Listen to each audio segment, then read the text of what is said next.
Nuevamente, muy buenas tardes. Estamos muy contentos de que estén todos acá.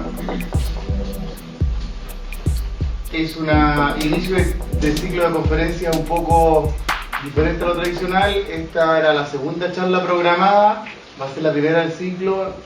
Tuvimos un problema por los problemas que tuvo la ciudad y tuvimos que cancelar la primera conferencia, que la retomaremos dentro de un par de semanas más. Y igualmente hoy partimos con una muy interesante charla para iniciar este ciclo de conferencias de cultura arquitectónica que este semestre hemos llamado Proyecto Ciudad.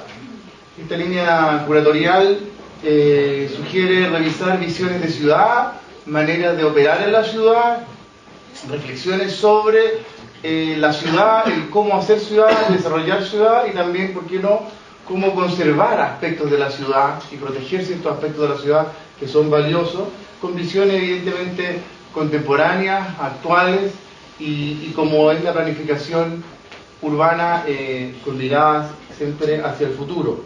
Esta conferencia de hoy la brindará el arquitecto y director académico de nuestra escuela, Pablo Moraga, a nombre de la oficina Moraga Hofner, quien tiene una vasta experiencia profesional, es arquitecto de la Universidad de Chile y desde el año 2008 forma el estudio Moraga Hofner, instalado en la ciudad de Puerto Varas, donde han desarrollado diversos proyectos en el ámbito patrimonial y también no necesariamente en el patrimonial, desde la región de los lagos, en la región de la Araucanía, en la región metropolitana, y en el ámbito del patrimonio, particularmente proyectos vinculados a la ley de monumentos nacionales, como la declaratoria de zonas típicas, como la de Frutillar, Puerto Octay y Puerto Vara, elaboración de expedientes técnicos de monumentos nacionales, obras de restauración, elaboración de planes y normativas para zonas patrimoniales, y abarcando de manera muy amplia y profunda todo el aspecto de lo que es la puesta en valor del patrimonio. Ha sido finalista de los premios Aboni el año 2014 y 2015 y además su oficina ha sido seleccionada para la muestra del pabellón chileno de la Expo Shanghái del año 2010.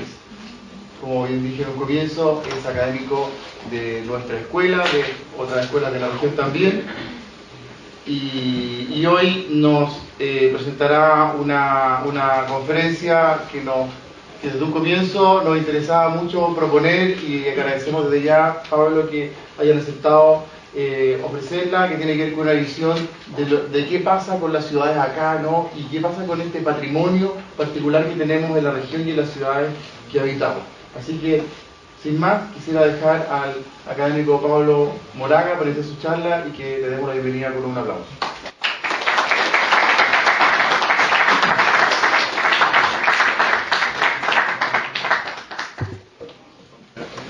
Hola, ¿se escucha?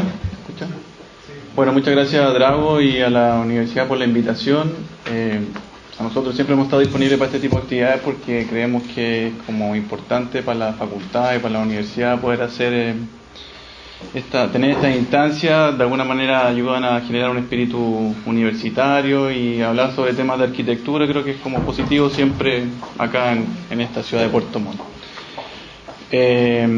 Bueno, el título de la presentación hoy día habla sobre la planificación urbana y patrimonio, y de alguna manera el concepto de planificación urbana como concepto en el fondo suena un poquito anticuado. Hoy en día como que no se escucha mucho en cuanto al manejo de la ciudad la palabra planificación urbana. Muchas veces hablamos de la ciudad en términos de participación ciudadana o el paisaje urbano, y a mí me parece relevante un poco traer de vuelta esta idea de la planificación, quizás en términos un poquito anticuados que se entendían en la década del 30 o del 50, entendiendo como ordenamiento de la ciudad desde algunos aspectos bien básicos y bien elementales. Y también valorizar el aporte que pueden hacer los arquitectos. El manejo de la ciudad hoy día a veces está como relegado a otras disciplinas, los geógrafos, qué sé yo, los sociólogos, ingenieros en tránsito, y de alguna forma los arquitectos hemos ido perdiendo terreno en el manejo de la ciudad. Muchas veces nos quejamos de lo que vemos, pero pocas veces tenemos una real participación, incidencia en poder cambiar el destino o la imagen, no sé, la configuración de la ciudad. Entonces, por eso también revalorizar esta idea de que los arquitectos podemos hacer un gran aporte en la construcción de la ciudad y también en el manejo y en el ordenamiento.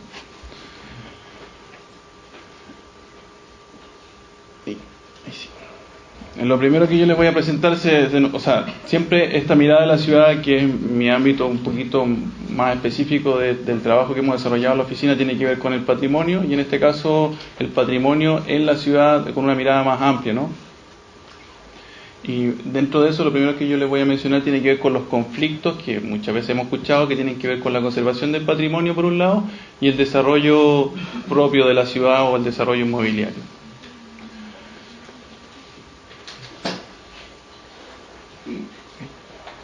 Un caso muy significativo a nivel nacional de esta problemática del desarrollo de la ciudad y la conservación del patrimonio se dio cita en Santiago hace un par de años, en el año 2006, en el barrio Yungay. No sé si lo han escuchado, que es un barrio tradicional que está en el centro de la ciudad.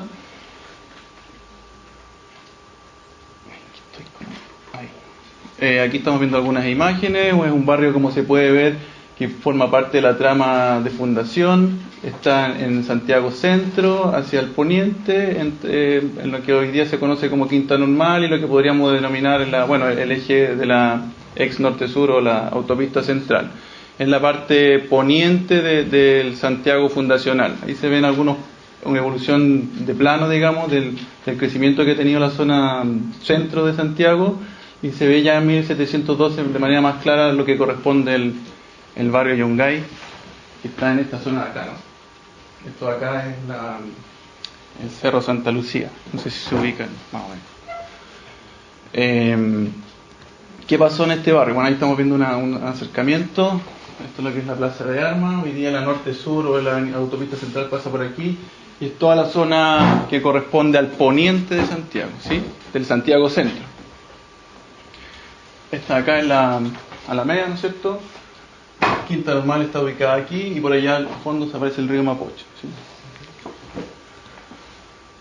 El barrio Yungay, como se veía en los primeros planos, es un barrio que se desarrolló principalmente a principios del siglo XIX. Es una arquitectura neoclásica, historicista muchas veces. Tiene una configuración espacial bastante característica y se ha conservado en el tiempo. En esa época, en el fondo, hubo un gran impulso por la aristocracia local, digamos, en generar varios edificios, palacetes, etcétera, que han permanecido en el tiempo hasta hoy en día.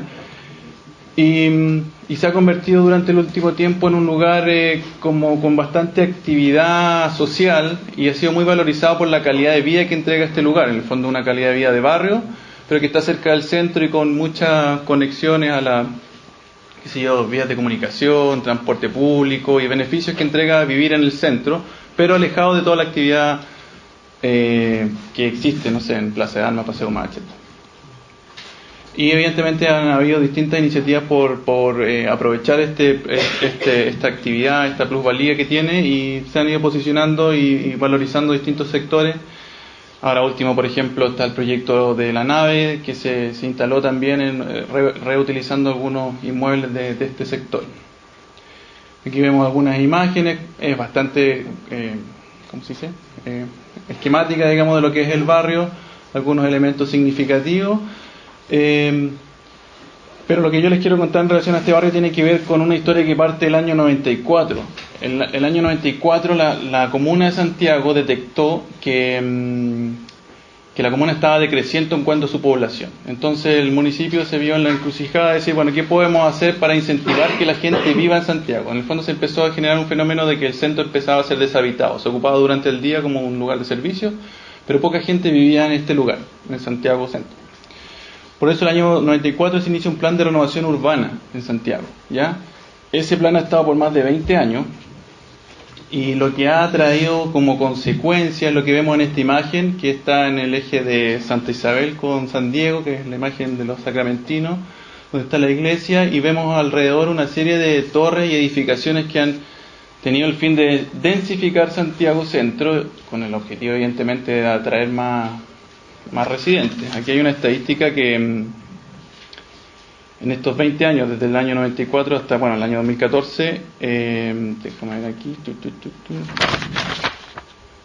se construyeron 40 torres en solo 10 años, y de 236.000 habitantes que tenía Santiago en el 92 pasó a 308.000 en el 2012, alrededor de 70.000 habitantes nuevos.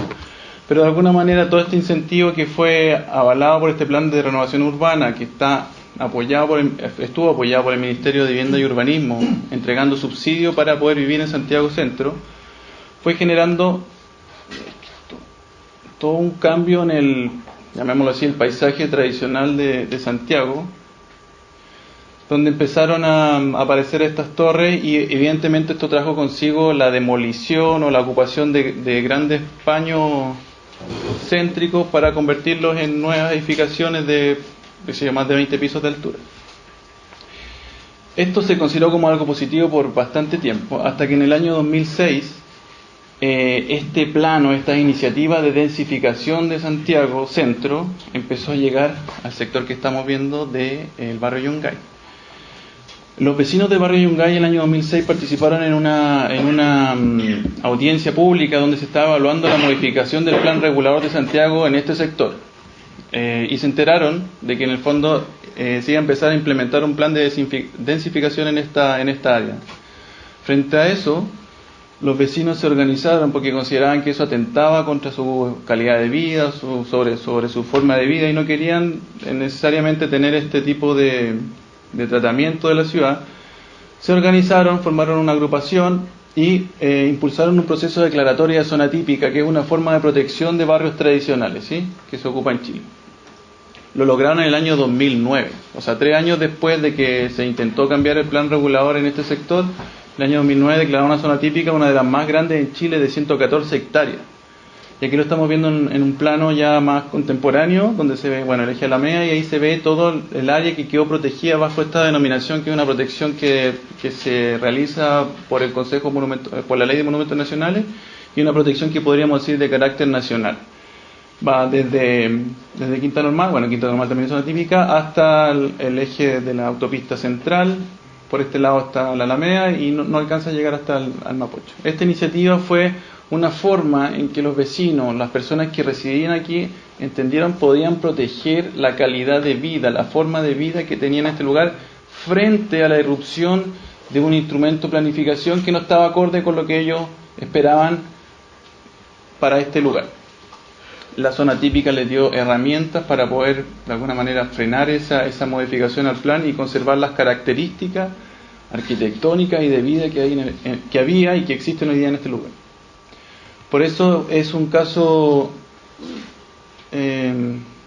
significativo, y de cómo de alguna manera se ve enfrentado, se ven en conflicto la planificación de la ciudad, en el sentido de decir vamos a generar una zona con mayor altura, y por otro lado se asume la protección patrimonial como una herramienta para resguardar y de alguna manera oponerse a ese desarrollo planteado por un instrumento de planificación. Ese es un caso significativo. Hay muchos casos en Chile, en el fondo. También yo lo traje así como muy brevemente, el caso de Valparaíso. Todos sabemos que está en la lista de patrimonio de la humanidad, digamos patrimonio mundial. Valparaíso tiene una serie de problemáticas, pero también a propósito de esta forma de entender que el patrimonio se opone a la irrupción de los instrumentos de planificación o la densificación, al desarrollo inmobiliario, también, por ejemplo, en el caso de Valparaíso está el Muelle Barón, donde también la comunidad se ha organizado para poder impedir esta iniciativa, que no lo lograron, pero lo intentaron, y también se trató de asumir los instrumentos, o no sé si los instrumentos, pero sí las formas de protección patrimonial vigentes para impedir algún desarrollo inmobiliario mayor. Valparaíso tiene una serie de complejidades que se ven en este plano, que tiene una superposición normativa. Por un lado es una zona típica, que es una forma de protección, que yo les mencionaba, que está a cargo del Consejo de Monumentos Nacionales. Tiene zonas de conservación histórica. Es sitio patrimonio mundial. En el fondo tiene al menos 3 normativas o formas de protección distintas que se superponen. Otro caso que quizás no está tan documentado, pero sí me parece también importante como mencionar, es el caso que se dio también en Santiago, en la comuna de Ñuñoa, no sé si algunos la conocen, que también siguiendo este modelo de densificación que se implementó en Santiago Centro en el año 94. El año 94 se implementó ese plan de densificación en Santiago Centro, y después el Ministerio de Vivienda lo replicó en 60 comunas en Chile, ¿ya? Que Una de esas comunas también fue Ñuñoa. Y los resultados son estos que estamos viendo aquí en una imagen, en un sector cerca de Irarrázaval con Manuel Montt, un sector céntrico de la comuna, que es una comuna bastante residencial, qué sé yo, zonas de renovación urbana con subsidios, y ahí empezamos a ver cómo las cuadras que se habitaban tradicionalmente por inmuebles de 1 o 2 pisos empiezan a ser erosionadas, no sé si se nota en la imagen, ¿no? Empiezan a ser demolidas para precisamente generar paños mayores para la construcción de edificios en altura. La imagen por largos años, en el fondo estamos hablando del año 2000 al 2010, este es el panorama que hoy día podemos encontrar, grandes paños que han sido demolidos, digamos, para permitir la edificación y la densificación en altura, ¿no? Aquí hay un sector específico de la comuna donde se ve en el año, esto si no me equivoco, el año 2006 aproximadamente, sectores en amarillo fuertes, son edificios de más de 5 pisos que se empezaron a generar, y los paños amarillos más claros son los sitios eriazos, que producto de la necesidad de tener lotes más amplios empiezan a fusionar, empiezan a demoler para poder generar las bases para poder construir en altura, ¿no? En este caso, frente a esta modificación del plan regulador impulsado por la administración de ese entonces, que encabezada por Pedro Sabat, de la comuna, digamos, los vecinos también se organizaron, generaron una asociación de ciudadana por Ñuñoa, si no me equivoco, y en conjunto con el Consejo de Monumentos, que es la instancia que ve temas patrimoniales a nivel nacional, empezaron a evaluar de manera integral la comuna entera cuáles podrían ser las zonas en riesgo patrimonial que se pudiesen proteger. Y se elaboró un catastro completo de la comuna en esa época. Aquí estamos viendo un extracto de un sector, aquí hay un sector 1, 2, 3, 4, con posibles áreas de protección, inmuebles de protección, etcétera. O sea, bajo la misma dinámica, hay un cambio en el instrumento de planificación que atenta de alguna manera contra los valores y contra los principios y la forma de vida de algún grupo de personas, y este grupo de personas entiende que la protección patrimonial le entrega herramientas para evitar la pérdida o la variación de las condiciones urbanas, ¿no? De este proceso salieron varias zonas típicas en Ñuñoa y protección de algunos monumentos nacionales. De esta idea como de conflicto que muchas veces en algunas zonas se da, de que frente al desarrollo inmobiliario aparece como respuesta a la protección patrimonial, de alguna manera como oposición a los instrumentos de planificación con los que contamos, como que el patrimonio empieza a ser actúa como un opositor al desarrollo inmobiliario. Hay que entender también de que esa es una forma de entender la protección patrimonial que no es la más adecuada en el fondo, porque en el mundo y en muchas partes el patrimonio convive con un desarrollo contemporáneo de las ciudades, y eso es lo que yo les quiero mostrar en esta segunda parte, algunos ejemplos bien puntuales de cómo la protección patrimonial actúa en diálogo con un desarrollo normal contemporáneo de la ciudad. Y por eso también dos casos más significativos son, bueno, lo traigo a colación, en el fondo Nueva York es una ciudad cosmopolita, todos podemos reconocer en ella una ciudad, no sé, contemporánea, con gran densificación, con espacios de gran calidad, no sé, de gran plusvalía en el fondo, y normalmente lo asociamos a una imagen quizás, llamémoslo así, moderna, o mejor dicho, contemporánea, de ciudad, qué sé yo, edificación en altura, gran densificación, mucho flujo de personas, movimiento, actividad, etcétera. Y nos costaría quizás bajo nuestra mirada entender de que estas zonas también están en permanente diálogo e interacción con entornos patrimoniales. Este es el plano del Central Park, y las imágenes que estamos viendo correspondían a este entorno, que es en la isla de Manhattan, en el fondo, un lugar bastante típico, icónico a nivel mundial incluso. Y yo les voy mostrando las distintas áreas que están con protección patrimonial. Las herramientas de protección patrimonial son similares a las que contamos nosotros. En este caso yo les estoy mostrando zonas de protección patrimonial que están en torno al parque, ¿no es cierto? Ahí vemos esas manchas azules, violetas. En el caso de ellos, a diferencia de nosotros, ellos también cuentan con una protección de las áreas, llamémoslo así, verde o con algún valor como paisajístico, ¿no? El parque central está todo entero protegido, y también hay una parte de la ribera del río Hudson, ¿no?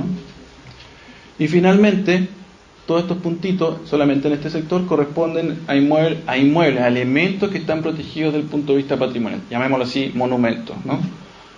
Y esto nos entrega un entorno complejo, ¿sí? Donde hay áreas protegidas, hay zonas como de valor paisajístico protegido y monumentos protegidos. Todo en ese entorno moderno, contemporáneo, no sé, dinámico, llamémoslo como sea, y que de alguna manera ejemplifican o demuestran que estos dos elementos del desarrollo urbano, la protección patrimonial y el desarrollo, la densificación, pueden convivir perfectamente. O sea, no sé si perfectamente, pueden convivir.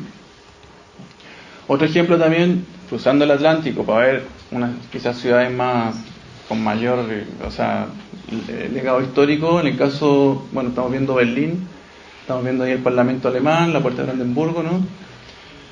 También es una ciudad que uno podría considerar como una ciudad cosmopolita, contemporánea, con gran desarrollo urbano, etcétera, de gran calidad también.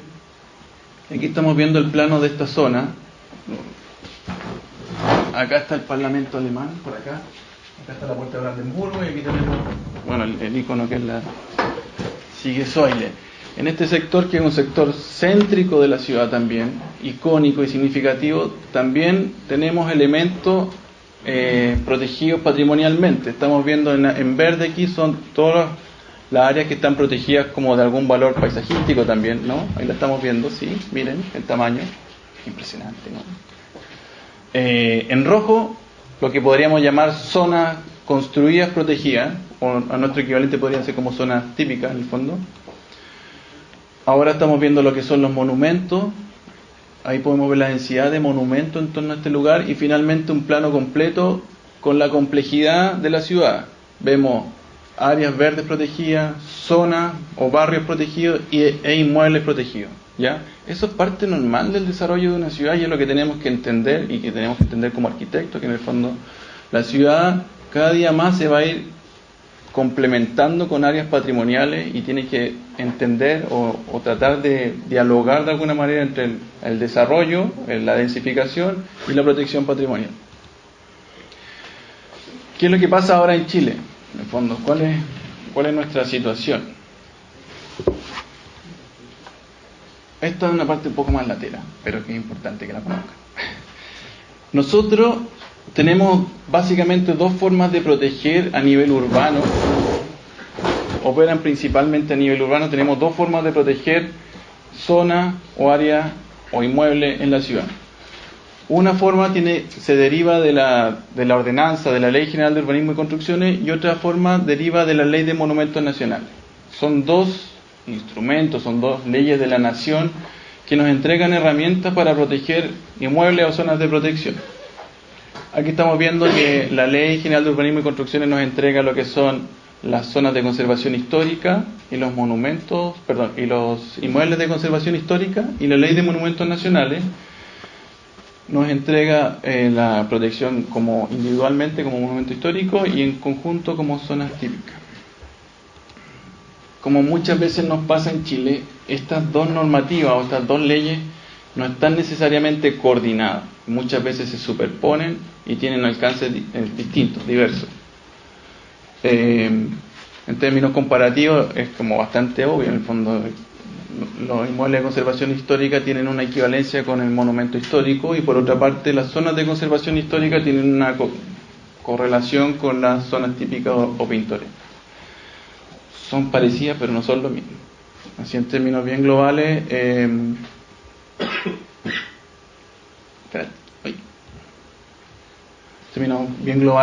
la protección que entrega la Ley de Urbanismo y Construcciones es una protección que se realiza a nivel local, comunal. Cada comuna define cuáles son sus inmuebles de conservación o sus zonas de conservación.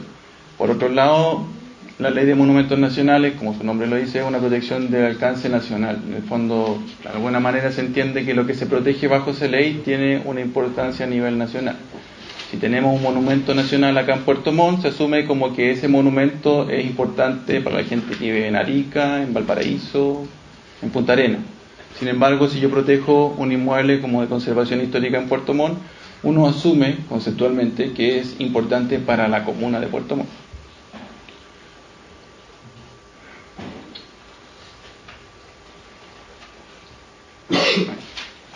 Bueno, la foto no es muy buena, pero evidentemente estos dos tipos de protecciones, y aquí voy a poner un ejemplo relativo a los inmuebles propiamente tal. Estos dos tipos de protecciones tienen sus problemáticas propias. Estamos viendo aquí un inmueble de conservación, o sea, un inmueble que fue de conservación histórica, no sé si alguien lo alcanzó a conocer en Puerto Montt, que es la casa Ibars, que estaba en el centro de Puerto Montt. Si no me equivoco, el año 2012 fue demolida y se construyó un edificio, no lo vamos a calificar, puede ser bueno, puede ser malo, pero en el fondo había una protección patrimonial que por algún motivo que desconocemos no funcionó, porque la idea de la protección patrimonial es precisamente poder conservar aquellas cosas que consideramos valiosas en el tiempo y que sigan siendo parte de la imagen y del legado de la ciudad. O por otro lado, tenemos un monumento histórico que también es bastante icónico desde el punto de vista de la protección patrimonial, que es el Palacio Pereira. El Palacio Pereira es un inmueble que está de nuevo en Santiago Centro, que es de fines del siglo XIX, que fue protegido el año 74 como monumento histórico, monumento nacional, llamémoslo así. El año 75 fue desafectado como un monumento, tampoco sabemos por qué. Y entre el 75 y el 80, este palacio que estuvo en manos del arzobispado pasó a ser parte de, lo compró una inmobiliaria, una constructora en el fondo, y el año 80, tampoco sabemos por qué, fue declarado nuevamente como monumento nacional. Desde el año 80 hasta hoy día, desde el año, llamémoslo 81, 82, hasta hoy día, este inmueble que es monumento nacional ha estado desocupado, ¿ya? No ha tenido ningún tipo de uso, de utilización, y lo único que ha pasado en esto, no sé, ¿cuántos son? ¿26 años?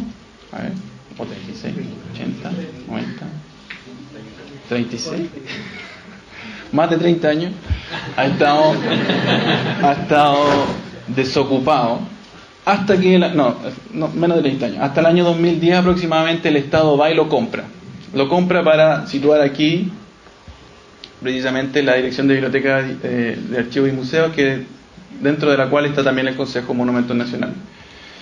En todo este proceso que era monumento, surgieron iniciativas como para utilizarlo con iniciativas o proyectos como de este tipo. Evidentemente la comunidad, llamémosla así, de arquitectos, frente a este tipo de iniciativas como que se escandalizó y no pudieron prosperar, afortunadamente. Pero lo que yo les quería mencionar en el fondo que tanto las herramientas de protección patrimonial que tenemos en sí mismos tienen problemáticas y no resuelven todo, ¿no? Ahora, que latero esto, pero que es importante que ustedes lo conozcan. ¿Qué pasa con las zonas? Porque estamos viendo la protección de manera individual. Las zonas tienen un impacto ya de carácter más urbano, ¿no? Con respecto a la protección de zonas dentro de las áreas urbanas, también hay problemática, ¿sí? Esto tampoco está muy documentado, pero con respecto a las zonas típicas que dependen del Consejo de Monumentos Nacionales, hasta el año 2010 el Consejo de Monumentos, en conjunto a veces con el municipio, elaboraba un documento que se llamaba Instructivo de Intervención. Ese documento permitía saber cómo intervenir a nosotros como arquitectos y como propietarios también, cómo intervenir en estas zonas patrimoniales, cuáles iban a ser los lineamientos, las guías, etcétera, para intervenir en estas zonas. Hasta el año 2010, por ejemplo, de nuevo, la comuna de Santiago tiene un sinnúmero de zonas típicas y ellos contaban con este documento que se llamaba Instructivo de Intervención, ¿ya? En este documento, por ejemplo, se hablaban de características a veces como, llamémoslo así, estéticas o arquitectónicas, de expresión exterior, de cómo hacer un inmueble o cómo intervenir un inmueble, pero también habla de, este es otro concepto que también tenemos que estar familiarizados, de las normas urbanísticas, en el fondo. No solo hablaba de aspectos como estéticos exteriores de los inmuebles de valor patrimonial, sino que también de las características urbanísticas. ¿Cuáles son las características urbanísticas? Por ejemplo, altura máxima, distanciamiento, coeficiente de ocupación, etc. ¿Qué es lo que ocurrió? El año 2010, la Contraloría de la República se dio cuenta de que en realidad el Consejo de Monumentos Nacionales se estaba excediendo en sus atribuciones, Porque todo lo que tiene que ver con la normativa urbanística de ordenamiento de la ciudad está alojado ¿en dónde? En el Ministerio de Vivienda y Urbanismo, a través de la Ley General de Urbanismo y Construcciones. Son ellos los que definen, por ejemplo, las alturas máximas, los usos de suelo, los distanciamientos, los coeficientes de ocupación. Son esos los elementos que nos permiten a nosotros, se supone, como arquitectos, poder construir la ciudad, ¿sí? Entonces, el año 2010 hubo un conflicto, en particular en una zona patrimonial que es la zona del Parque O'Higgins en Santiago, y la Contraloría dijo: ¿saben qué más? El Consejo de Monumentos no puede regular las zonas típicas como lo ha estado haciendo. ¿Qué es lo que ocurrió después de esa fecha? El Ministerio de Vivienda y Urbanismo empezó a implementar otro instrumento, otro más, que se llama plano seccional. Ya aquí ya estamos súper confundidos, pero es bueno que conozcamos estas cosas. Y a través de planos seccionales empezó a tratar de regular urbanamente y arquitectónicamente las zonas típicas. Así tenemos, por ejemplo, esto es un poquito anterior, el plano seccional del eje Bulnes. El eje Bulnes está situado frente al Palacio de la Moneda, ¿no es cierto? Es un eje que remata en el Parque Almagro, que es una zona típica y que a la vez, a través del plan regulador, se elaboró un plano seccional para el eje Bulnes que está ahí en sus límites. El plano seccional es un plano, pueden ser 2 planos, 3 planos, que muestran las características arquitectónicas que deben respetar las construcciones en ese lugar. ¿Ya? Ahí se ve, no sé, la relación de los pisos, lleno vacío, los detalles de las cornisas, etcétera, etcétera. Luego de ese barrido global, ¿ya? Yo se lo estoy mencionando esto, yo sé que son temas como un poco áridos, muchas veces, insisto, como arquitectos no manejamos esto, no sabemos cuáles son las normas urbanísticas, por ejemplo, no sabemos cuáles son las normas arquitectónicas, están ahí en la ordenanza, y muchas veces nosotros hemos ido relegando ese conocimiento y lo vamos perdiendo, y de repente nos damos cuenta que aparecen edificios en altura, se demuele el inmueble, no sabemos por qué.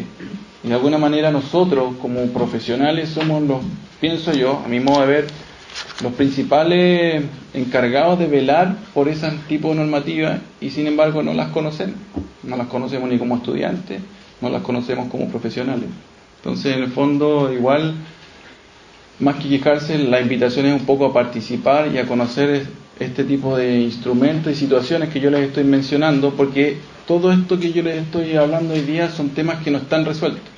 Cuando hay conflictos en la ciudad, hay conflictos en la normativa patrimonial, hay conflictos en el desarrollo inmobiliario versus la protección patrimonial que no están resueltos, van a seguir ocurriendo.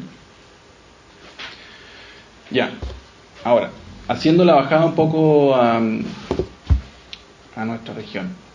Nosotros como oficina nos tocó participar en 3 procesos vinculados a la provincia de Yanquihue, al lago Yanquihue, que tienen que ver con Puerto Octay, con Frutillar Bajo y con Puerto Vara, ¿sí? Y yo les voy a mostrar un poco los procesos de protección patrimonial de estas 3 zonas y cómo se han ido relacionando con aspectos de planificación urbana que evidentemente no están resueltos. Primero, Puerto Octay, bueno, es una imagen antigua del año 30, si no me equivoco. Puerto Octay está en el sector norte del lago Yanquihue. Todos lo conocen, o sea, saben dónde está, supongo, ¿sí? Aquí hay algunos datos específicos. El plan regulador de Puerto Octay, que está vigente desde el año 94, ¿ya? Desde el año 2009 se está actualizando. Han pasado 7 años desde que se inició el proceso de actualización del plan regulador y todavía no se actualiza. Nadie sabe qué está. El plan original del año 94 contemplaba 16 inmuebles de conservación histórica, ¿ya? Bueno, datos generales: la comuna tiene 10.200 habitantes, la localidad específica de Puerto Octay tiene alrededor de 2.500, la superficie de la ciudad 217 hectáreas, y la superficie de la zona típica que se declaró ahí es alrededor de un 11% de la ciudad. El proceso de declaratoria de zona típica del año 2009-2010. En este caso se trabajó en conjunto con una agrupación comunitaria que se llama Centro Urbano Zona Típica Puerto Octay. Nombre un poco raro, pero así lo pusieron. en términos globales, el primer acercamiento es poder entender un poco cuáles son los sectores aledaños a la ciudad. Tenemos Puerto Octay aquí, ¿sí? El sector de la península Centinela que está acá. Aquí hay todo un sector aledaño que se llama Playa Maitén, y hay otro sector que está acá que se llama sector Quilanto. Evidentemente hay todo un legado y un bagaje cultural, arquitectónico en estos entornos que también tienen valor, pero por un tema normativo es difícil proteger de manera aislada. Las zonas típicas son polígonos cerrados, llamémoslo así, que deben situarse principalmente, se sitúan en entornos urbanos. Entonces, en este proceso del año 2010 nos concentramos en identificar en el entorno de Puerto Octay cuáles zonas pudiesen tener un valor patrimonial arquitectónico importante para ser resguardados, ¿sí? Esto de nuevo es como una pequeña radiografía de los distintos sectores. Son localidades pequeñas, digamos, no tienen mayor complejidad, como lo podría tener Valparaíso, Santiago, etcétera. Pero aún así tiene sus características. En este caso hay varios sectores: Península Centinela, Acceso Sur, poblaciones nuevas, centro. Hay algunos sectores que están en toma permanente, barrios populares, qué sé yo, hay sectores industriales y evidentemente el centro. En este caso, bueno, fue un proceso. Los procesos de declaratoria o de protección, como yo les mencioné al principio, pueden ser llevados adelante, por ejemplo, por una comunidad. Un grupo de vecinos puede iniciar un proceso. En este caso, el proceso surge más por el equipo de arquitectura, con apoyo de la comunidad y también con referencia. Habían varios estudios, lo mismo que se hace en la universidad, varios estudios de distintas universidades. En este caso era de la Facultad de Arquitectura de la Universidad de Chile, que había hecho estudios sobre el valor arquitectónico de Puerto Octay. Y evidentemente había todo un legado arquitectónico que estaba a simple vista, ¿no? Vamos a mostrar algunas imágenes porque son muchos inmuebles que todos sabemos que se surgieron al alero de la colonización alemana. Son inmuebles, muchos de los cuales tienen más de 100 años, están construidos en madera, con técnicas propias de la carpintería europea de, siglo XIX. Estamos viendo algunos inmuebles que están en esta zona. ¿Qué es lo que se hizo? Una de las primeras cosas que se hizo fue precisamente catastrar los inmuebles que se podían considerar de valor. Esta evaluación, a diferencia de lo que hace el Ministerio de Vivienda y Urbanismo, no es una evaluación tabulada, ¿sí? El Ministerio de Vivienda tiene unas tablas que dicen ya si la casa es con tal característica le pone un punto, si no le pone 2 puntos.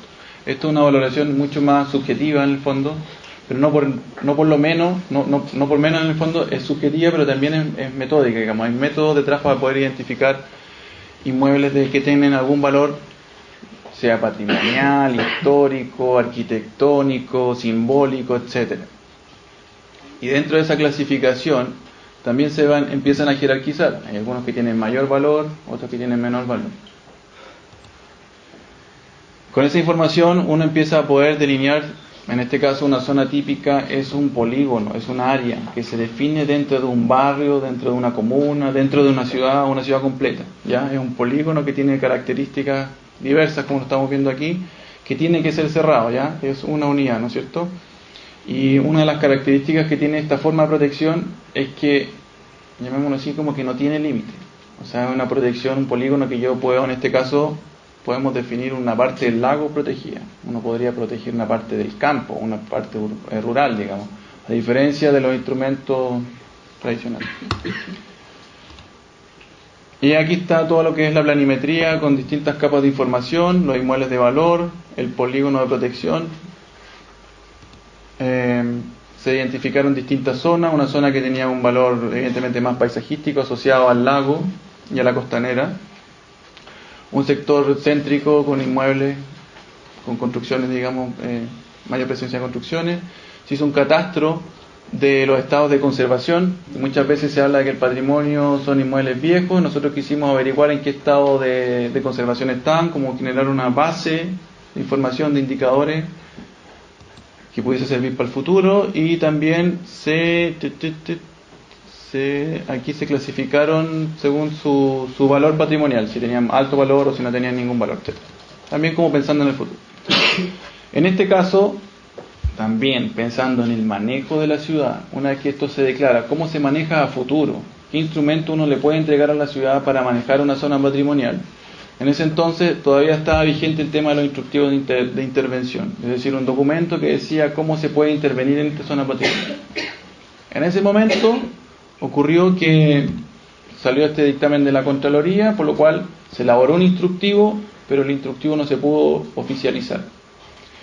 Y del 2010, que es la fecha declaratoria, a hoy día, esta zona patrimonial no tiene instructivo de intervención. Es decir, no sabemos, o ustedes como arquitectos de mañana no van a saber cómo intervenir aquí, cuáles son los lineamientos que tienen que seguir. Tampoco cuenta con un plano seccional, que podría ser esa otra alternativa que plantea el Ministerio de Vivienda para manejar esta zona. Y tampoco tiene un plan regulador actualizado. O sea, estamos en un escenario completamente adverso, en el fondo. No hay unas normativas claras y las normativas que hay están completamente desactualizadas a la realidad de Puerto Octavio. Y ese es nuestro ámbito de acción como arquitectos. Bueno, frente a eso... Sí. A ver si puedo. ¿Por qué obvian el inmueble que está ahí en la esquina? Ese. Sí. También eso fue un tema de discusión. En el fondo, la problemática fue de que aquí habían zonas que eran tomas, o sea, propiedades que habían sido tomadas y que no tenían mayor valor arquitectónico. Si las protegíamos, podíamos generar un problema social, porque iba a ser más difícil el manejo para esas personas frente a este escenario de no tener ninguna referencia, cómo manejar y cómo administrar sus posibles propiedades. Pero quedó registrado como algo que no se alcanzó a incluir. Bueno, ante la falta de instrumentos actualizados o potentes para el manejo de esta zona, al final las iniciativas que se pueden hacer para valorizar las zonas patrimoniales son bastante acotadas. Aquí hay un tríptico de información turística que se imprimió una vez. Hay una organización comunitaria, sí, que trata de impulsar proyectos, pero que no tiene apoyo municipal. Se hacen este tipo de cosas, letreritos, que en el fondo está bien, pero en una ciudad contemporánea, en el siglo XXI, si aspiramos a que nuestras ciudades las manejemos de esta manera, es bastante pobre lo que podemos hacer, ¿no? Y también, evidentemente, han habido algunas iniciativas a partir de la zona típica, en el fondo, revalorizar el patrimonio cultural y arquitectónico, y se han publicado algunas revistas que hablan de eso, precisamente impulsados por las organizaciones comunitarias. Pero de nuevo, como instrumento potente de planificación, de ordenamiento, de mantención, de preservación, de puesta en valor, no tenemos. Frutillar. Otro caso de protección patrimonial. Frutillar situado en el centro del lago Yanquihue, etcétera. Frutillar Bajo en este caso. Algunos datos. El plan regular de Frutillar es está un poquito más vigente, entre comillas, desde el año 2004. El 2016, hace poco, comenzó un proceso de actualización del plan regulador, y el plan regulador actualmente no tiene ningún inmueble de conservación ni zona de conservación. Frutillar es una comuna más grande, digamos, tiene 18.000 habitantes, gran parte de sus habitantes están en Frutillar mismo, y en Frutillar Bajo, que es la zona de protección que se declaró, tiene un 10% de esos, 1.351 habitantes. La superficie de la ciudad, yo les voy a mostrar un plano después, son 887 hectáreas, y la superficie de la zona típica son 74 hectáreas. Se considera una zona típica grande. La del barrio Yungay tiene 114 hectáreas, es una de las más grandes en Chile. Y Frutillar Bajo tiene 74 hectáreas. El proceso de la zona típica fue del año 2010 al 2013. Y ahí participó la Junta de Vecinos número 1 de Frutillar Bajo y la Corporación para el Desarrollo y la Protección Patrimonial de Frutillar, que son un par de personas en realidad. Este es Frutillar Bajo, también todos lo conocemos, ¿no es cierto? En este caso, además de aspectos arquitectónicos propios de la arquitectura de colonización alemana, los vecinos estaban muy preocupados por aspectos del paisaje, ¿no? De cómo resguardar, es un poquito cliché, pero ese tipo de postales que tiene Frutillar, de enfrentar la naturaleza, el lago, el volcán, de poder como reunir, congregar tanto la arquitectura, el espacio construido con el entorno natural y el macro paisaje, ¿no es cierto? Esa fue una preocupación permanente de los vecinos. También dentro de esto se hizo una especie de descomposición de la ciudad para tratar de entender cuáles son los elementos principales, y aquí, bueno, aparece un elemento que no es menor, que tiene que ver con las laderas de cerro. Frutillar es un plano que está a orillas del lago, con poca diferencia de nivel con el lago, y hacia atrás hay un cambio importante de nivel y se generan estas laderas de cerro que se consideró que era algo importante a proteger, porque habían algunos ejemplos en otras ciudades que no se protegían y empezaban a aparecer muros de contención de hormigón, etcétera, que empezaban a alterar el paisaje visual, llamémoslo así, de la ciudad. Habían también en Frutillar hay elementos como potentes, significativos. Todos sabemos la potencia que tiene el Teatro del Lago como ícono, sea bueno o malo desde el punto de vista arquitectónico, pero como un punto de actividad es como muy relevante. Hay algunos vestigios industriales, hay un museo también y una reserva forestal no menor. Esto es lo que yo les mencionaba del cambio de nivel importante, digamos, el plano, llamémoslo así, de la ciudad, que son prácticamente 2 cuadras. La costanera, aquí hay algunos cortes urbanos, para entender la relación. Aquí está el Teatro del Lago, que evidentemente cambia toda la escala de la ciudad. Otro corte, como se ve la diferencia de nivel, y esta es una vista, llamémoslo así, extendida de la costanera con los inmuebles significativos que están en el borde identificados ahí, ¿no? Aquí hay un detalle, un poquito más en detalle. La arquitectura también, dentro del mismo fenómeno de la arquitectura de colonización del Puerto Octay, sigue las mismas características, los mismos patrones. En este caso hay una preocupación por lo que se conoce como el antejardín en el fondo de la casa, que es una iniciativa particular de protección, o sea, de cuidado un poquito más con lo que es el aspecto vegetales del entorno urbano, etcétera.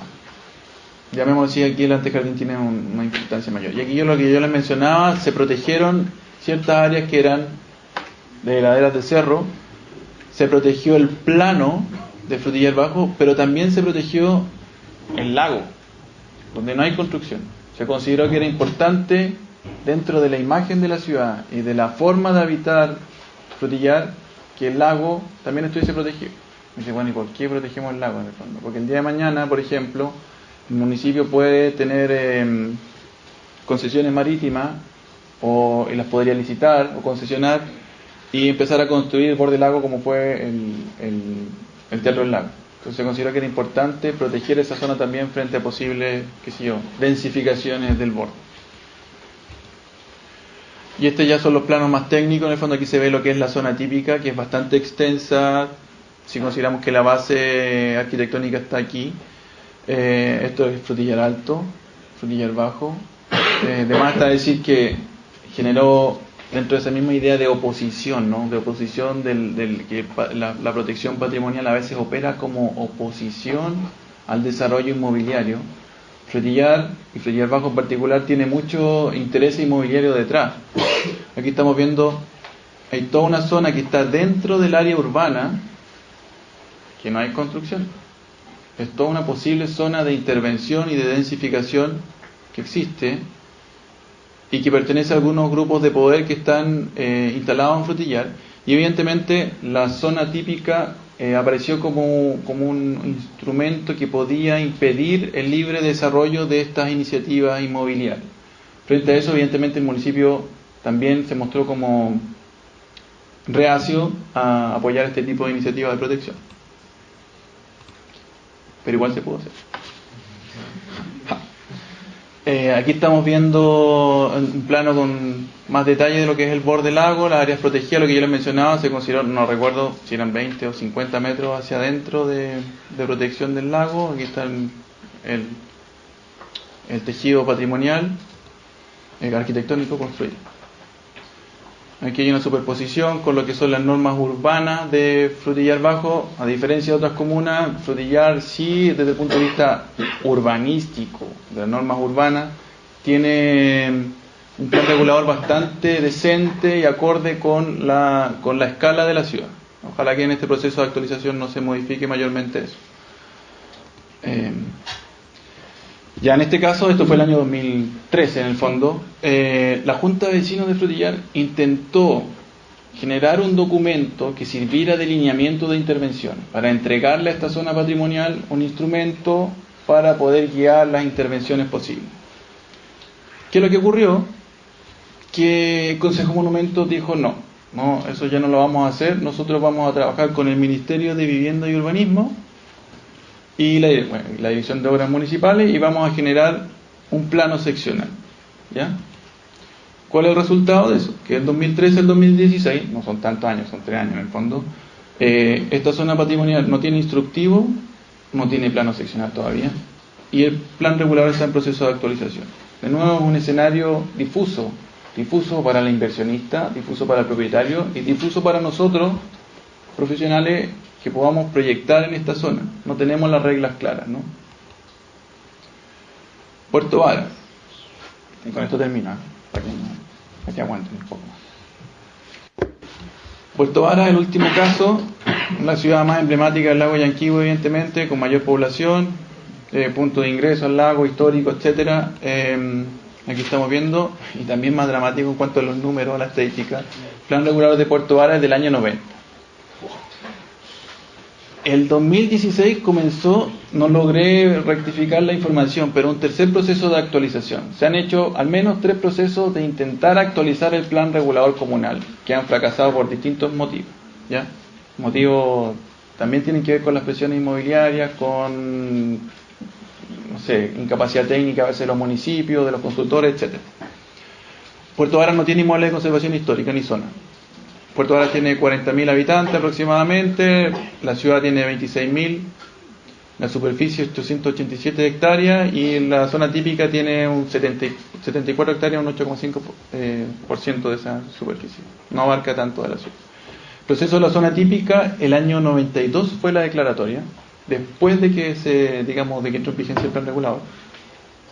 El 2011 nosotros participamos de un estudio de actualización de la zona típica. El 2014 participamos de un estudio de planos para implementar un plano seccional. Y el 2014 se actualizó la zona típica. No hay agrupaciones comunitarias que hayan participado en los procesos. No sé si lo saben, pero bueno, esto es Puerto Vara. Primero que nada, no había mucho conocimiento de cuál es la zona típica. No es toda la ciudad, no es el centro, es una zona bastante, no sé, pericéntrica, llamémoslo así, que está en torno a la línea del tren y el cruce de unos ejes relativamente importantes de la ciudad.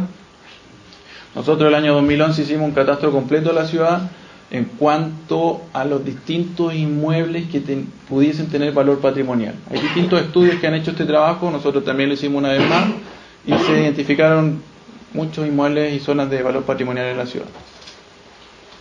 La arquitectura, el mismo fenómeno de colonización alemana, pero en este caso Puerto Varas también tiene algunos elementos de arquitectura moderna, es una ciudad que ha tenido un desarrollo mayor, por lo mismo tiene ejemplares de arquitectura de distintas épocas también que tienen distinto valor, o sea, mayor valor arquitectónico que la otra zona anterior.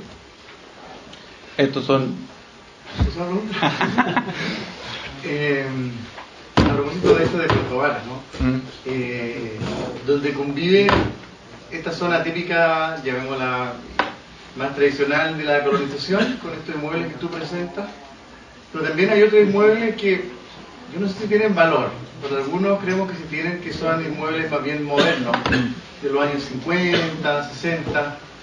¿Qué pasa o qué opinan ustedes en cuanto a la coexistencia de esto también? Porque la zona típica uno podría pensar que apela a una cosa común, ¿no? Por algo, en este caso la colonización alemana. Pero, por ejemplo, estos inmuebles del periodo moderno tienen otro aporte actualmente y no vinculado a eso. Entonces, pueden ser zona típica porque evidentemente en la zona típica existente no son parte. Podría ser, tendría que ser otra zona típica. ¿Cuál es la lectura o cómo aquellos inmuebles pudiesen eventualmente ser protegidos o puestos en valor? Así como de manera tan elocuente y nítida sucede con la colonización alemana en el lago Yanquihue. Claro. O sea, igual las ciudades son, o sea, como obvio, pero son superposiciones de época. Lo que ocurre acá en el lago Yanquihue es que, no sé, Puerto Octay y Frutillar está muy marcada una época. Pero la ciudad en el fondo tiene distintas capas de época que han tenido según el nivel de desarrollo económico, urbano que tienen.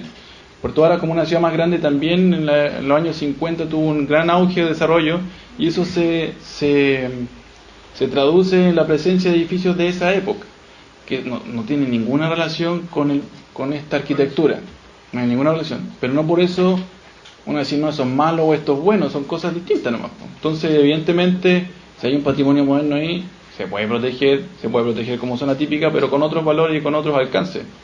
Y dentro de la discusión con la comunidad, entre los profesionales, etcétera, sobre la zona típica de Frutillar, no apareció nunca el tema del patrimonio moderno, virtual, teórico patrimonio moderno. ¿En Frutillar o en Puerto Varas?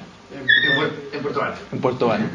O sea que en Puerto Varas es un poco numeroso, en Frutillar sí, son dos edificios. Claro. Acá puede haber quizá una decena de edificios de premios nacionales. No sé. Es que todo esto pasa por esto que estamos mostrando, o sea, por mostrar, por evidenciar. No hay conocimiento.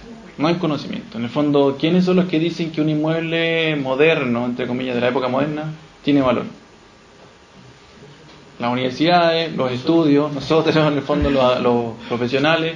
Y si eso no se hace, no se declara, es difícil que la gente común le entregue algún valor a eso, porque es un conocimiento un poquito más erudito en el fondo, ¿no? Y sobre todo en la arquitectura moderna, que recién se está empezando a valorizar. O sea, han pasado 5 o 10 años máximo que uno dice ya patrimonio moderno como sigla, ¿no? Y yo creo que ahora recién se puede empezar a hablar más de eso.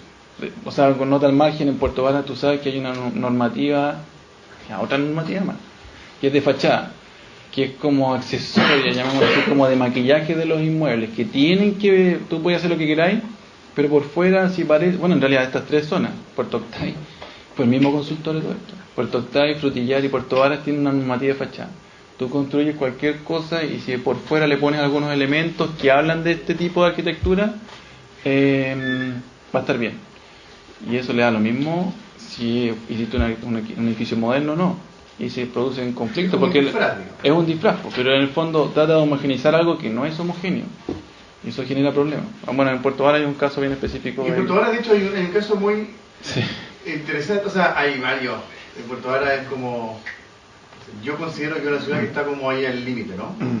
O se nos derrumba o se salva. Está como ahí.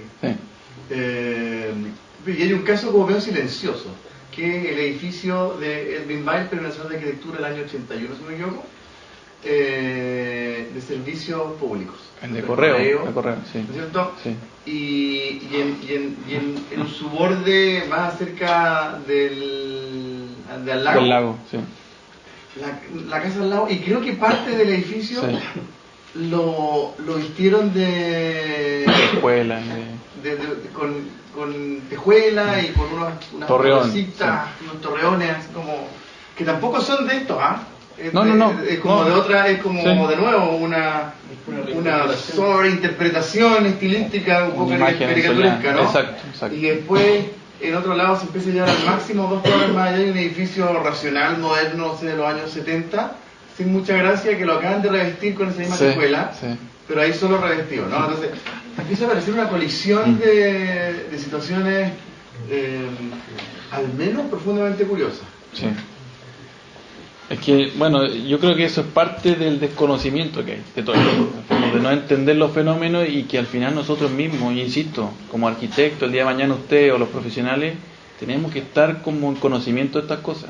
Muchos profesionales no tienen ni idea de lo que estamos hablando. O sea, profesionales arquitectos, que en nuestro ámbito de acciones tiene que ver con esto y no lo sabemos. Y con respecto a la información, el año 2011, la única información de la zona típica de Puerto Varas que había era esto: un plano fotocopiado, puesto con un corrector, y esta información la manejaban en el Consejo Monumento en Santiago. O sea, bastante insólito. Entonces uno dice, ¿cómo voy a manejar bien la ciudad si tengo esta información como instrumento? ¿Cómo voy a saber si esa línea pasa por el eje de la calle, por el eje de la solera, por el eje de la línea de edificación, por el fondo de la propiedad? No hay ninguna precisión al respecto, ¿sí? Bueno, esa es nuestra realidad en todo caso, es la realidad en que estamos hoy día en Chile. Por eso yo les decía que estos son conflictos que no están resueltos. ¿Perdón? Pero esa manzana larga ¿Esa es la que tiene los mega edificios nuevos? Sí, sí. Ese otro. Bueno, y dentro de ese diagnóstico el año 2011 también se detectaron algunos inmuebles que no hay mucha información, que se perdieron, no sé si tenían valor o no, pero en el fondo eran parte de la zona patrimonial y que desaparecieron por típico incendio, qué sé yo, etcétera, y que no hay mucho registro, pero era importante como ponerlo en evidencia, ¿no? Un fenómeno que ya en Puerto Montt, por lo menos, tengo la impresión que también se está entendiendo más. En el fondo se han ido reconociendo cuáles son los inmuebles de valor, cuáles son los inmuebles que se habían perdido y cuáles son los inmuebles que hoy día están protegidos patrimonialmente para evitar eso. Estas son las casas que tú mencionabas donde está el edificio. También se demolieron unas casas, etcétera. ¿Están armando? Claro, se están armando, etcétera. Hay varios inmuebles que... Y afortunadamente en ese proceso se llegó a un documento como este, que es un poquito más preciso, para poder manejar la zona típica. En ese proceso del 2011 se propuso una modificación de la zona, porque era una zona que estaba bastante deteriorada, habían pasado más de 20 años y la zona no tenía mayor inversión, etcétera. Y se hicieron propusimos algunos ajustes de incorporar algunos elementos significativos, qué sé yo, la iglesia del lugar, un cerro, el molino más, bueno. También se hizo un catastro pensando en que a alguien le pudiese servir, en el fondo, saber cuál era el estado de conservación de los inmuebles, cosa que en realidad no sé si a alguien le sirve. Y también la valoración. ¿El Cerro Filippi y Monte Calvario no se consideran patrimonio? El Cerro Filippi está lejos de esta área y en realidad se pudo incorporar el Monte Calvario, que es este. Ese sí quedó incorporado.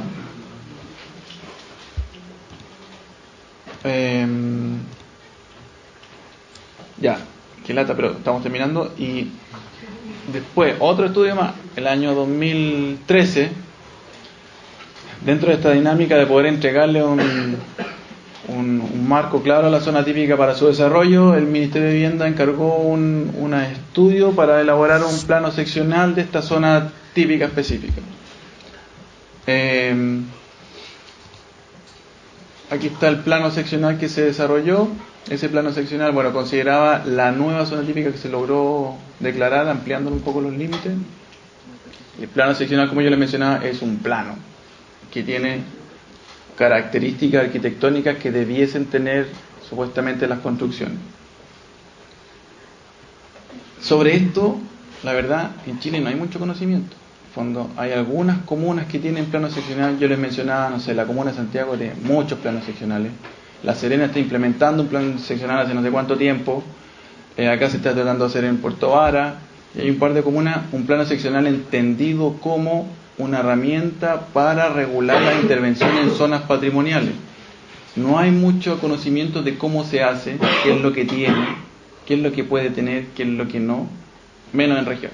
Entonces es un campo de estudio y de conocimiento que está ahí y que ¿quién lo tiene que tomar en sus manos? Los arquitectos, se supone, en nuestro ámbito de acción. Aquí está finalmente, después de ese plano inicial, rayado con plumón, digamos, se logró que ya contáramos con un instrumento un poquito más definido de delimitación de la zona patrimonial, un polígono georreferenciado como corresponde hoy en día, con una base cartográfica adecuada a los instrumentos tecnológicos de ahora, etcétera. Bueno, lo que yo les mencionaba, el MIMBU encargó un plano seccional para regular esta zona patrimonial. Ya, ese plano seccional que se hizo en 2013 todavía no se publica, todavía no se hace nada, está ahí guardado.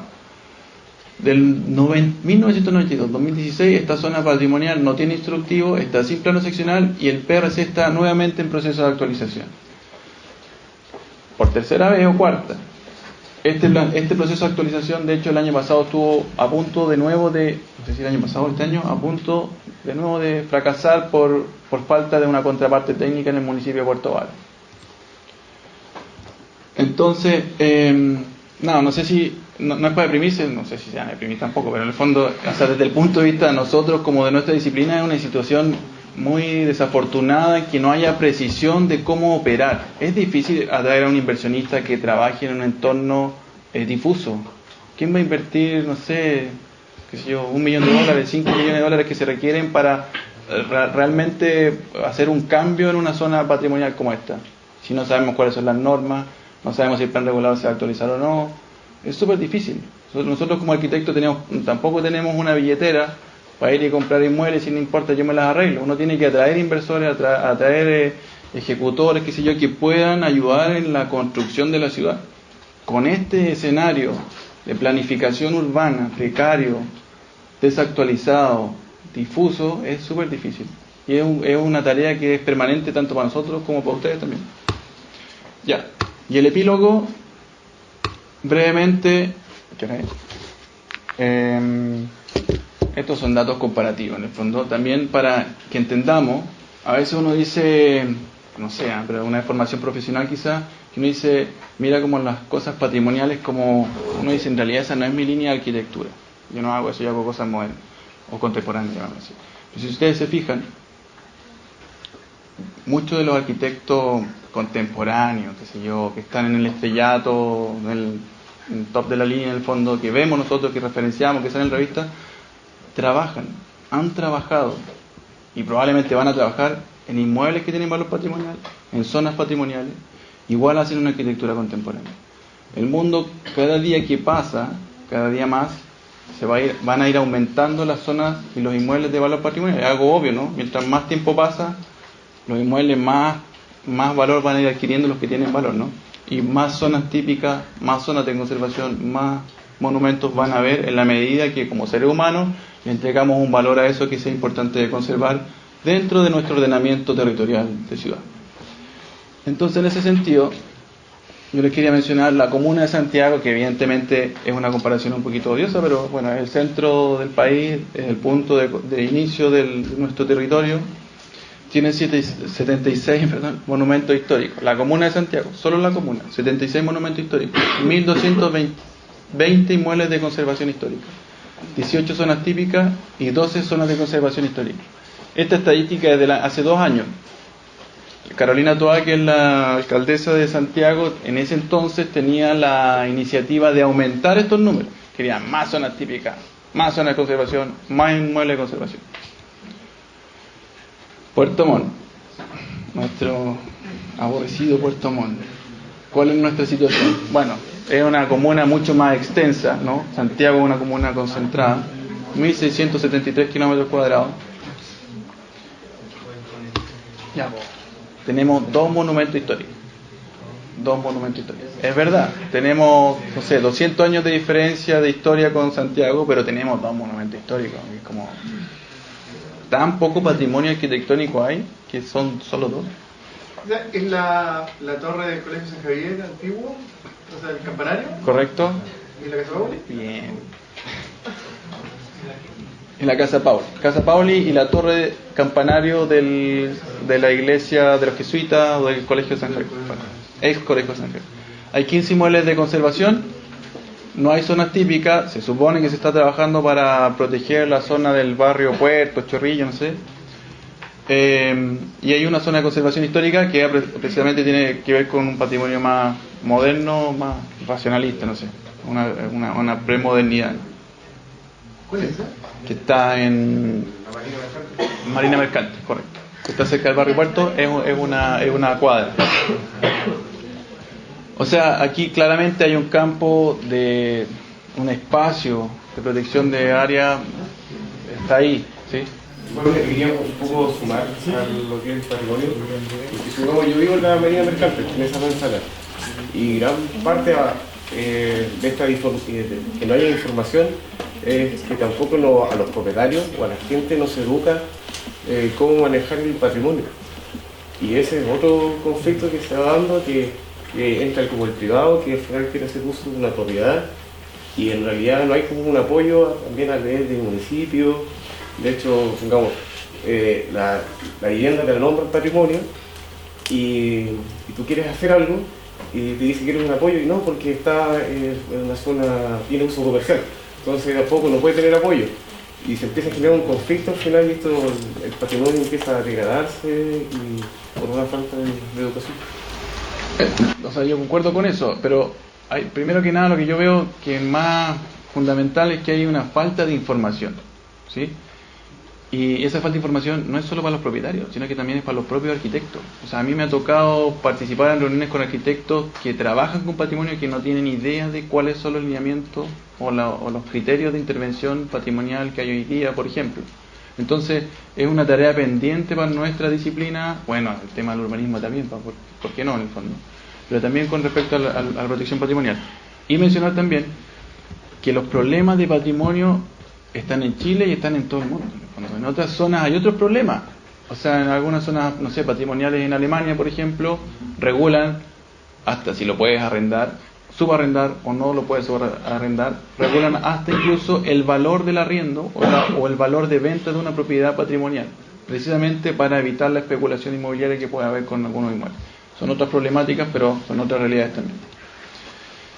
Bueno, este es un cuadro que en realidad no aporta mucho, pero para graficar la cantidad, por ejemplo, de zonas típicas que hay en Chile son 133, ya les mencioné aquí 4 o 5.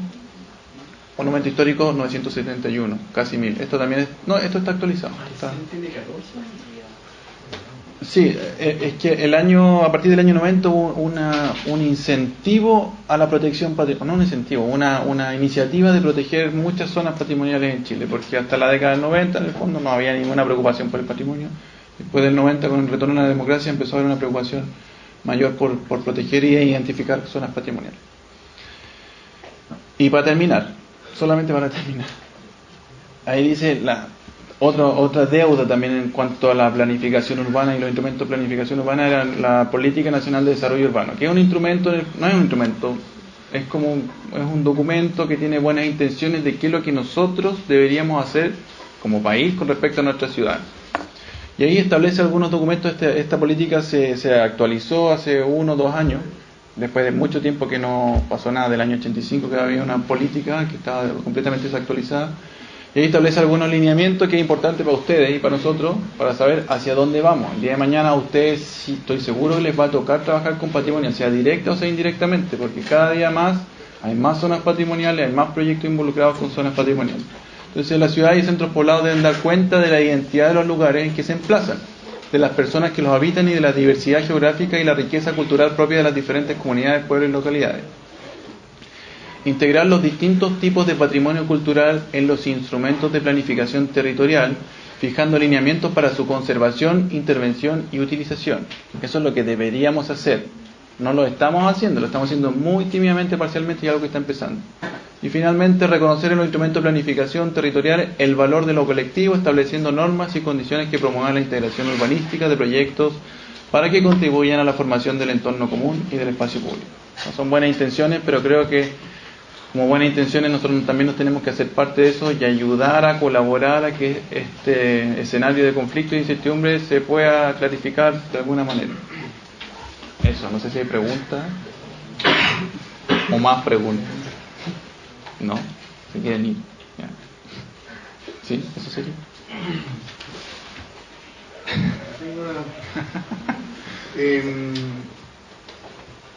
Una pregunta en relación, no son ustedes como de la ponencia, sino como arquitectos que están profundamente involucrados en el sistema, ¿no? Desde la accionar de su oficina.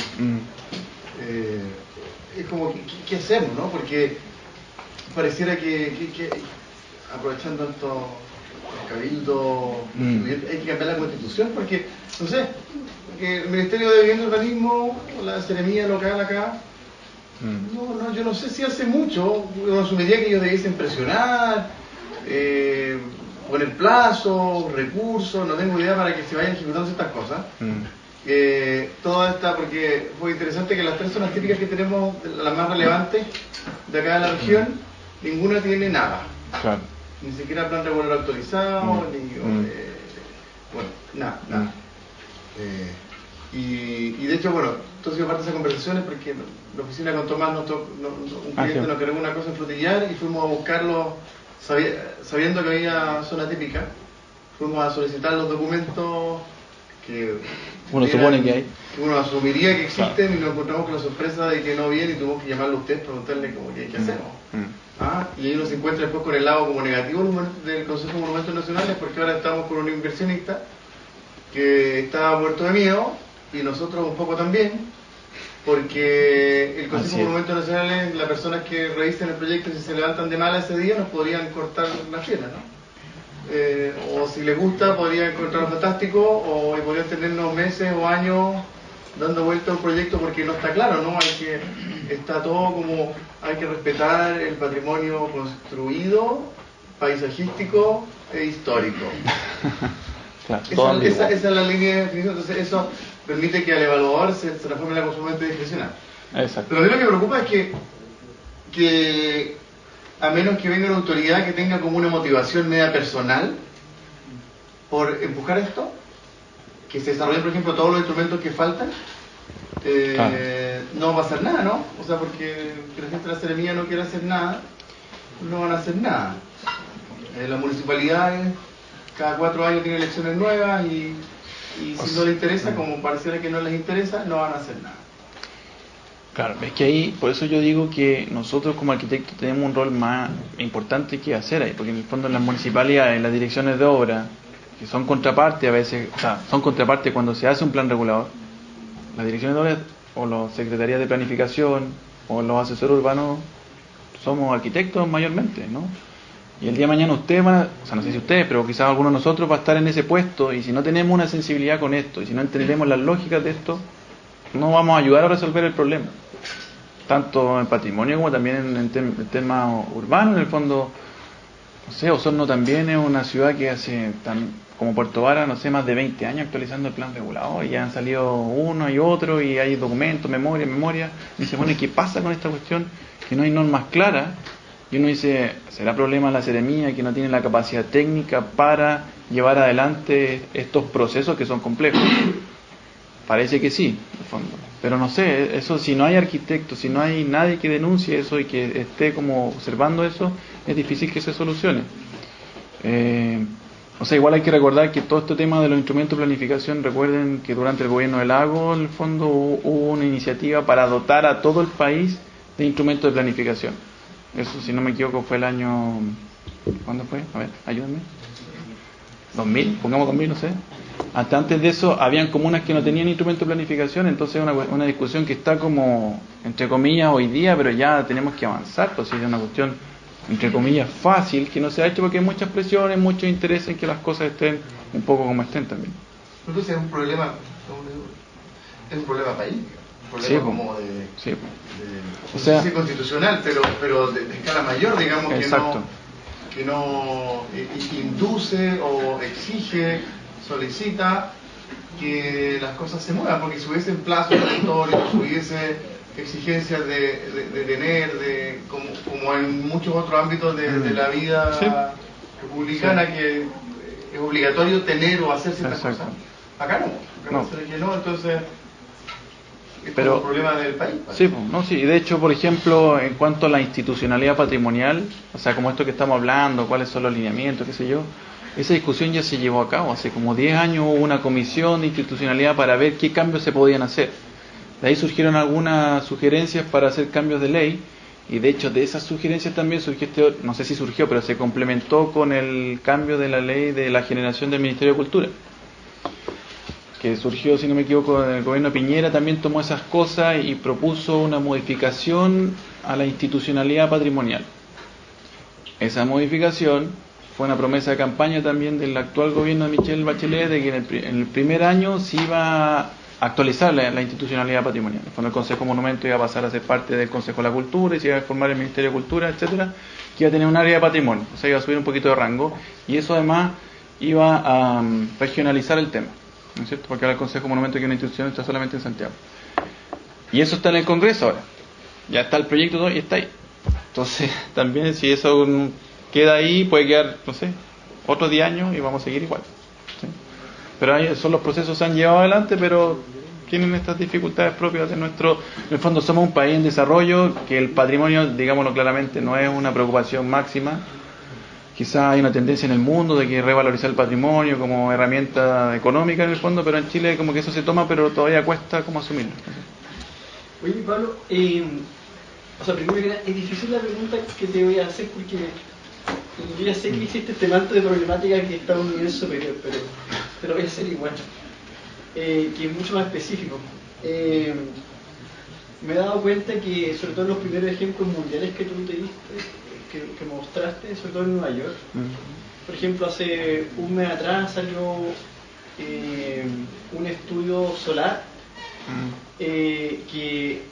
¿cuál es la gracia que tenía? Que estaba afectando las torres del sur del parque Central Park. Cuando el sol de la tarde llegaba, afectaba el 50 o el 40% del parque y la zona sur. Entonces, eso hacía que en términos patrimoniales muchas de las viviendas de ahí no tuvieran sol, el mismo nivel de las vegetaciones que están ahí, que las tienen preservadas y qué sé yo, están siendo destruidas producto nada más que de la zona. El año 69, no sé, está el caso del Citicorp que va y encuentra que hay que comprar el terreno aéreo sobre la iglesia para poder edificar, y lo hacen. Y hacen un edificio que lo hacen arriba de una iglesia, ¿no? de una cantidad enorme de pisos, ¿no? Aparecen 3, 4, 5, 6 rascacielos, entre ellos está Getty, ¿no? Que va y sobre un edificio patrimonial se manda un rascacielos y se ve la diferencia, ¿no? de lo contemporáneo, que empiezan otros diálogos, ¿no? Sí. Entonces, como me pregunto, y cuando veo tu exposición, siempre el mapeo o sea, todo el trabajo de mapping que se genera para el desarrollo del material informativo y empezar a actuar, siempre me he dado cuenta que es bidimensional. Entonces, y me doy cuenta que ahora recién hay una parte del mundo que ya no se está preocupando tanto, o sea, no es solamente un mapeo bidimensional, sino que empiezan a aparecer nuevas necesidades en lo tridimensional. Y la pregunta es,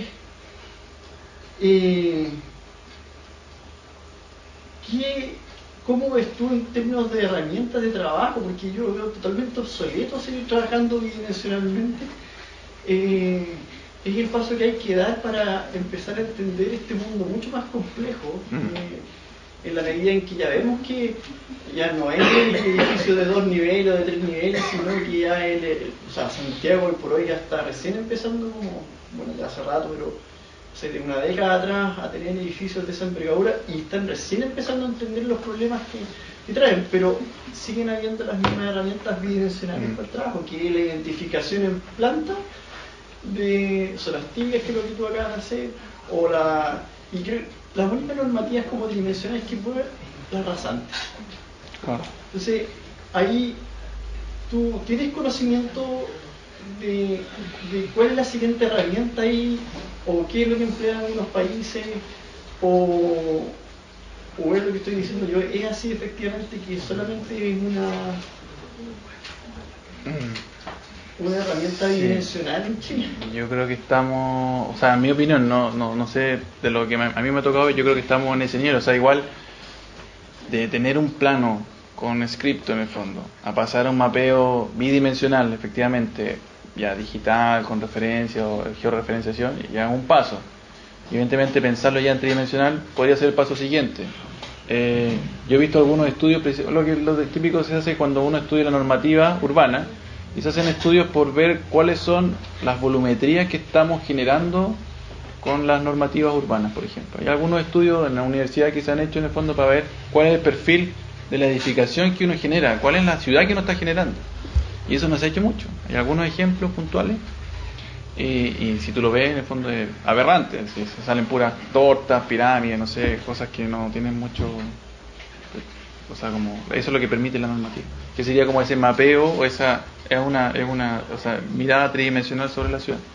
Yo creo que se puede hacer. Tenemos hoy día como herramientas digitales para hacerlo sin ningún problema. Pero nadie lo hace, o sea, pocas personas lo hacen. A poca gente lo hace.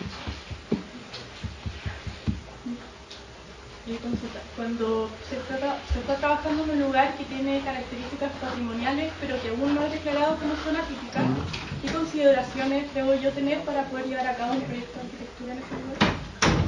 Que lo más probable en algún futuro sí se va a declarar como zona típica. Sí, eso está relegado a tu conciencia. ¿Sí? Proyectual. Sí. Pero no hay nada, no hay como ningún instructivo de intervención que tú nombrabas como no global. No. No existe. No, porque no, es que las zonas patrimoniales no son estándar. Ese es el punto que tú no puedes extrapolar la experiencia de, no sé, San Pedro de Atacama a Puerto Montt o a Caleta Tortel, porque como son patrimoniales se supone, o sea, es una cuestión implícita, son súper especiales, son únicas de un lugar. Entonces es difícil, no hay una estandarización. Por eso tienen que ser todas focalizadas. Cada una tiene que tener su propio instrumento acotado a su realidad. Ahora, previo a una declaración o algo, es solamente el plan regulador lo que te marca y tu buen criterio como arquitecto, o mal criterio, no sé, como quieras. Sí. Una pregunta relacionada con el tema de la protección del lago que se encontró en Puerto Estado y en Puerto Vara.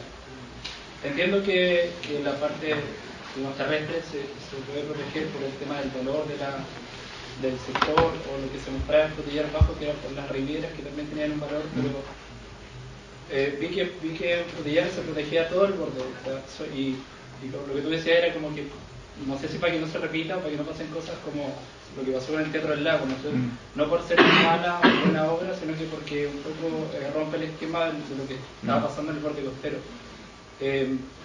¿Cuáles son en realidad, ¿qué es lo que uno mide para decir si voy a proteger este borde costero, sea lago o bien el mar?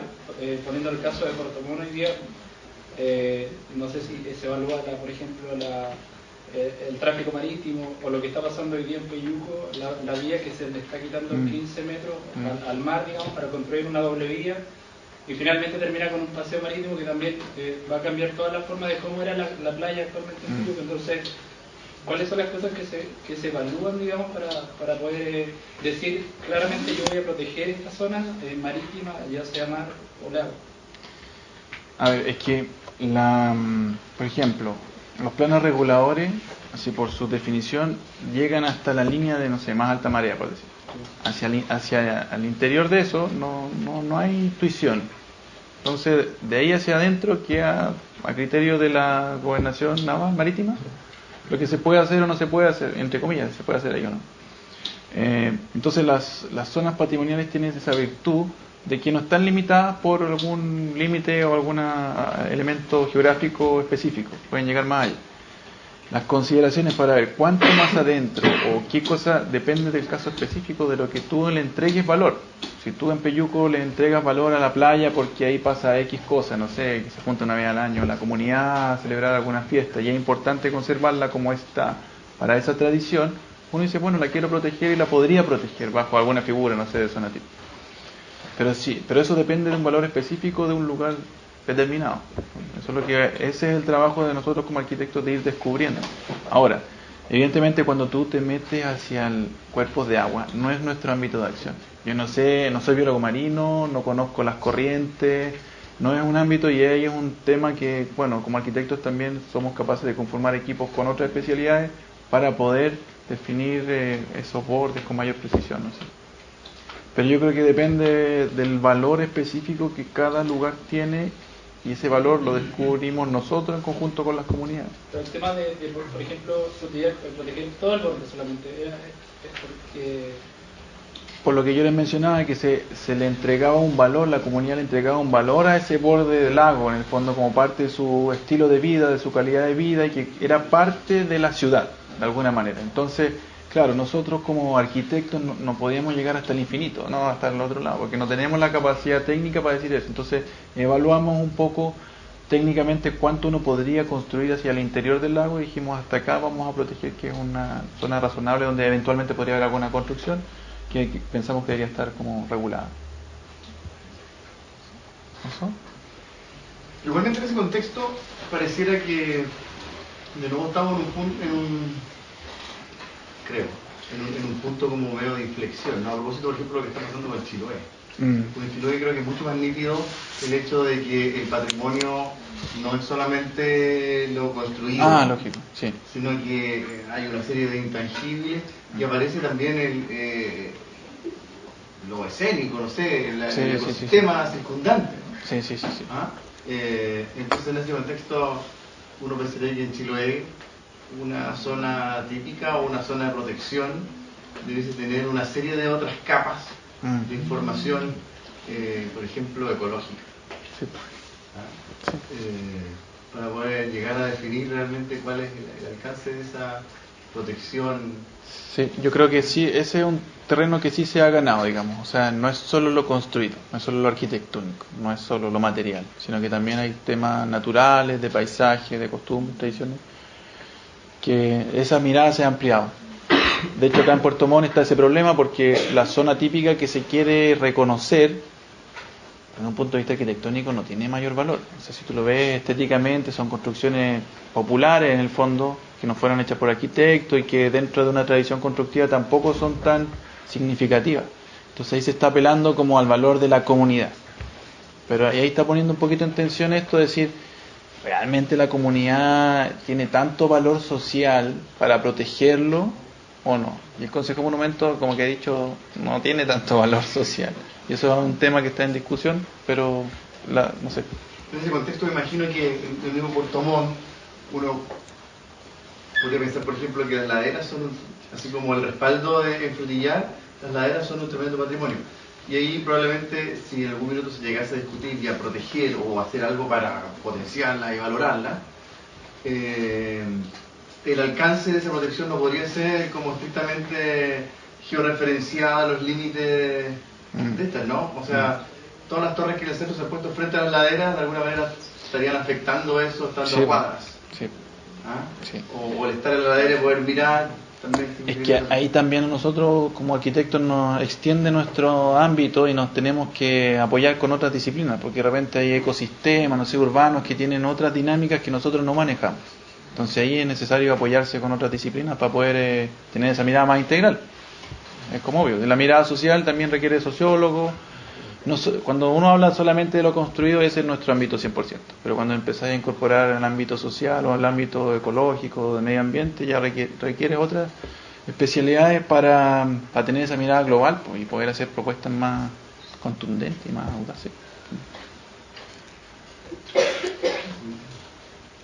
¿Sin más preguntas? Bueno, entonces Pablo, la verdad que agradecerte por la charla.